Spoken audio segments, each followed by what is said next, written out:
Hey class, today's online lecture is going to be on the sensory systems.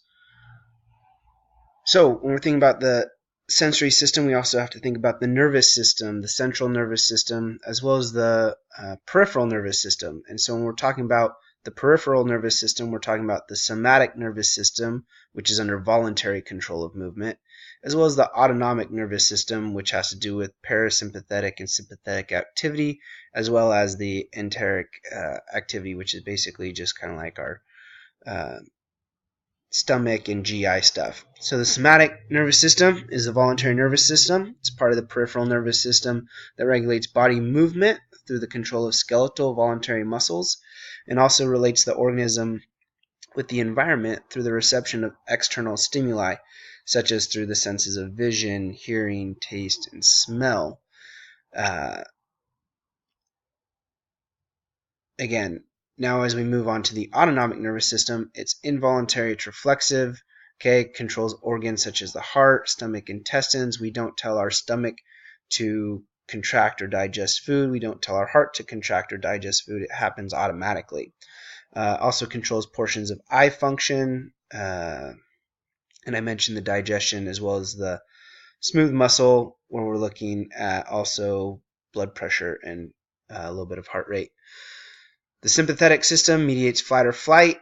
We've all heard of that before. Diverts blood flow from the GI tract and the skin, can cause vasoconstriction. It increases our heart rate, dilates the pupil, dilates the bronchioles of the lungs. Again, just getting us ready to get going.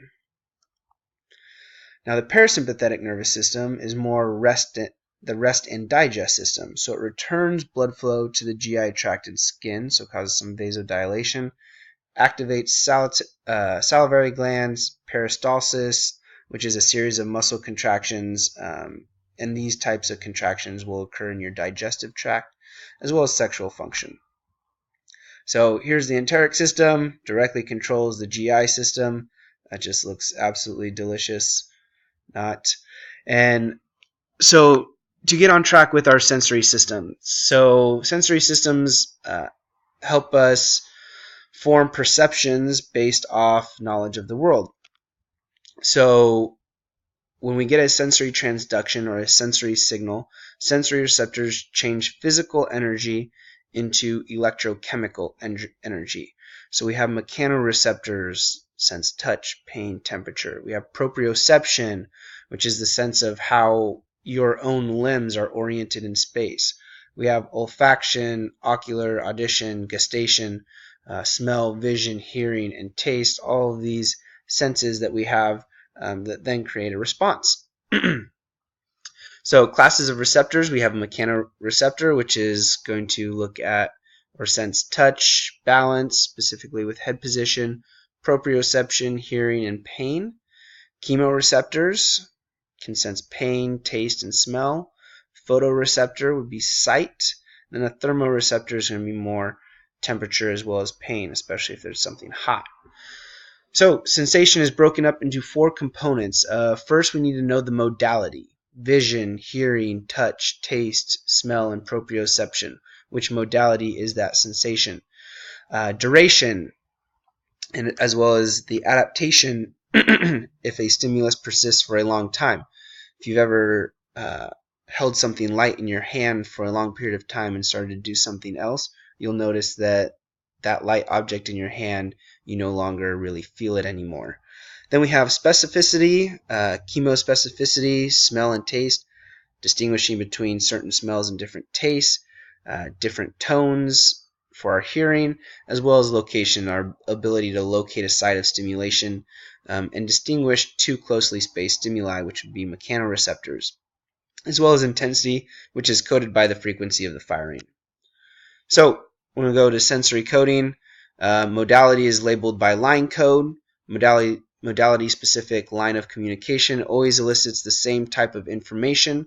So think of electrical stimulation of the cochlear. Will stimulate the auditory nerve, now induces tones in the hearing disabled. So individual receptors are tuned to a certain range stimulus. So certain receptors are going to cause us to hear, if we stick with our hearing example, hear certain tones, hear certain pitches, so on and so forth. Now, to skip over duration for a second, I'm going to go a little bit out of order. We're going to look at specificity is based upon which receptors now sense the stimulus. So receptors have a receptive field. We have the mechanoreceptors, which could be on an area of skin. Auditory receptor can sense the frequency of sound. Olfactory receptor can, again, that chemospecificity. What are we what are we smelling? So the sensory coding is the stimulus intensity is coded by frequency. As the intensity increases, so here's kind of the coding that we were talking about a little bit a couple slides before as well. An individual afferent fiber generates more action potentials as intensity increases. The more afferent fibers are thus activated as the intensity increases. So as that smell becomes more pungent, as something becomes heavier, that sensory coding, that stimulus, that sensory afferent will fire more rapidly. Now, sensory coding, okay, we're talking about duration. All sensory receptors adapt to constant stimulation. So changes in the firing frequency of action potentials encode the temporal properties of a stimulus. So receptors often indicate the rate of increase or decrease in stimulus intensity via rapid alterations of their firing rate. So cessation of firing can indicate the end of a stimulus, or it could also be adaptation, which is the process whereby sensory receptors decrease their responses and sensation is reduced or disappears as a result of prolonged stimulus presentation without change. So such a receptor adaptation is likely a neural mechanism whereby subjects gradually would lose awareness of constant stimuli. There exist both slow and rapidly adapting receptors. So sensory receptors can thus detect contrast in stimuli. That's basically to say that changes in the temporal and spatial patterns of stimuli, bringing it back to that very first lecture. So velocity and acceleration, the time derivatives of stimuli that indicate motion, are detected by rapidly adapting receptors that fire with rates proportional to the speed of motion and stop when stimuli come to rest. Similarly, certain visual and somatosensory neurons detect spatial contrast via sensitivity edges. They fire faster when abrupt changes occur in their receptive fields as opposed to when spatial properties remain constant. Again, going back to if I'm holding something light in my hand, there's less firing and I start to forget that it is even there until something drastic might happen. And so when we're talking about sensing something, there's going to be sensory conduction. There's going to be a velocity of that conduction. And one thing to note is that we have this myelination, and we know that the more myelinated a cell is, the faster that velocity conduction. And we see muscle spindles being the most heavily myelinated. Then we also have pain being unmyelinated. There's some times that we don't want to, or pain has to hit a certain threshold, and if those axons end up getting signaled, then we know to actually respond to that pain. But otherwise, if the pain is very small, we shouldn't have to react to every single time that we feel pain. So looking at touch, which is going to be the mechanical stimulation of the body's surface, we have Meissner's corpuscles that kind of feel a little bit of fluttering. Pacinian corpuscles would feel some vibration. The Ruffini corpuscle does steady skin identification, so we'll actually look at or feel surface of texture or surface texture. And then the Merkel cell receptor again also does steady skin identification, more light touch and feeling shapes. We have skin dermatomes, just areas. A dermatome is an area of the skin mainly supplied by a single nerve. Okay, so we can see which nerves supply the sensory afferents at different parts of our body. Now talking about our pain and thermal receptors. So nociceptors are pain receptors. Okay, respond to a noxious stimuli, which is something that would be harmful, poisonous, basically anything that's awful. So mechanically it'd have to be a strong stimulation. Thermal would have to be above 45 degrees Celsius. And then there's polymodal nociceptors, which are mechanical, detect heat, as well as chemical receptors. So, and then our thermal receptors are just going to respond to that hot and cold. So our proprioception, so 3 important pieces of information: limb position, okay, and sense of limb movement, okay, as well as muscle force. And there's 3 main sensors, which is going to be our muscle spindles, GTO, Golgi tendon organs, as well as our joint receptors or mechanoreceptors within the joint capsules. Now our vestibular system, which is responsible for our balance, is located in the inner ear. Okay, the first organ is the semicircular canals, 3 canals in perpendicular planes, sense rotation of the head along the 3 axes. So the vestibular system also has otolith organs. Okay, they sense linear acceleration. The otolith organs, okay, the saccule and utricle, okay, together make the otolith organs. Okay, the utricle is sensitive to a change in horizontal movement, and the saccule gives information about vertical acceleration, such as when we're in an elevator. Now vision, we have over 1 million neurons in an optic nerve. Okay, an auditory nerve has 30,000, to put that into perspective. We have 2 types of photoreceptors. We have rods and cones.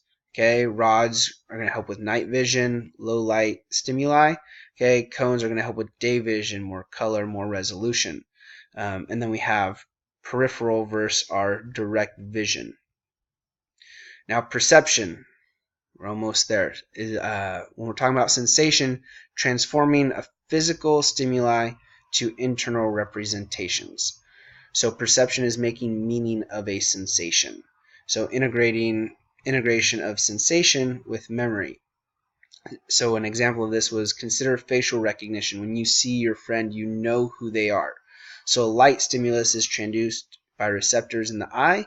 You now match that image, okay, of someone you know to your memory, and now you remember that, hopefully, okay, more days than not. Then we have 4 parameters of perception. So detection, is there a stimulus? So we first have to detect something. Then we have to discriminate, okay, is there 1 or 2 stimuli? Are the 2 stimuli maybe the same, or are they different? Then we have to recognize that stimuli and associate the stimulus with something in our memory. And then we have to scale, the ability of us to compare 2 similar but different stimuli on a ratio type of scale. And so let's think of, there's Weber's law, so weight discrimination. So if we pick up a 2 kilogram weight, we won't notice a difference in weight until somewhere around 2.2 kilograms. Same thing with a 5 kilogram weight, we won't notice a difference till 5.5 kilograms. So the just noticeable difference is the change in weight divided by the total weight, which ends up giving us Weber's fraction. And it's basically just kind of giving us a data value for saying, okay, here's when you'll actually start to feel a difference. We'll actually perceive a difference and sense a difference. So the Weber-Fechner law, okay, is the law of human perception, applies to many types of sensory stimuli. The just noticeable difference between 2 stimuli is proportional to log of the stimulus. To give you guys an example, like log, so the base 10 logarithm of 1,000 is 3, as 10 to the power of 3 is 1,000. So the multiplication is repeated 3 times, to give you guys an example to kind of take it back to some math. But this doesn't hold well for loudness of sound, and doesn't hold well for if other types of noise are present. So activation of of neurons by sensory stimuli in many parts of the brain is by a proportional law. So neurons will change their spike rate by about 10 to 30% when a stimulus, say a natural scene for vision, has been applied. However, it's been shown that the population distribution of the intrinsic excitability or gain of a neuron, so kind of the spikes, is heavily tail distributed, more precisely log normal shape, okay, which is equivalent to a logarithmic coding scheme. Again, kind of bringing it back to that math in mathematics, logarithm is the inverse operation to exponentiation, meaning logarithm of a number